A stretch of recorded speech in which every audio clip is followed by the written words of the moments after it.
మీలో ఎవరైనా ఇలాంటి సంఘాన్ని చూసుంటే నాకు చెప్పండి. ఈ రోజుల్లో క్రైస్తవం అనేది ఒక బిజినెస్ లాగా మారిపోయింది.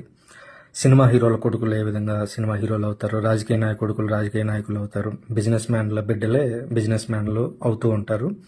ఇది మనం ప్రపంచమంతా చూస్తూనే ఉన్నాం. కాకపోతే క్రైస్తవ సంఘాల్లో కూడా ఇది ప్రవేశించింది. పాస్టర్ల కొడుకులే పాస్టర్లు అవుతారు. వాళ్ళు తప్ప సంఘంలో టాలెంట్ ఉండి, సంఘంలో నాలెడ్జ్ ఉండి, సంఘాన్ని నడిపించగలిగేటువంటి వ్యక్తులు ఎందుకని ఆ సంఘంలో నాయకులు కాలేకపోతున్నారు? ప్రత్యేకించి క్యాథలిక్ చర్చ్ లాగా ఎవరైతే ట్రైనింగ్ పొందుతారో, ఎవరైతే దేవుడు టాలెంట్ ఇచ్చి ఉంటారో వాళ్ళు మాత్రమే సంఘానికి నాయకులు అయినట్లుగా వీళ్ళెందుకు అవ్వట్లేదు? కుమారులని కుమార్తెలను తీసుకొని వచ్చి స్టేజీల మీద నిలబెట్టి బలవంతంగా వాళ్ళతో పాటలు పాడిస్తూ బలవంతంగా వాళ్ళని నాయకులుగా తయారు చేస్తూ సంఘాల తర్వాత తీసుకుని వెళ్ళి వాళ్ళ చేతుల్లో పెడుతున్నారు. మరి ఇది కరెక్టేనా? పాత నిబంధనలో ఇలాంటి కుటుంబ వ్యవస్థ ఉందనే కదా యేసుక్రీస్తు వచ్చి 12 మంది శిష్యులను తీసుకొని వచ్చి వాళ్ళని తయారు చేశాడు. ఆ తదనంతరం శిష్యులు ఎక్కడ కూడా వారసులుగా వచ్చినట్టు కనిపించదు.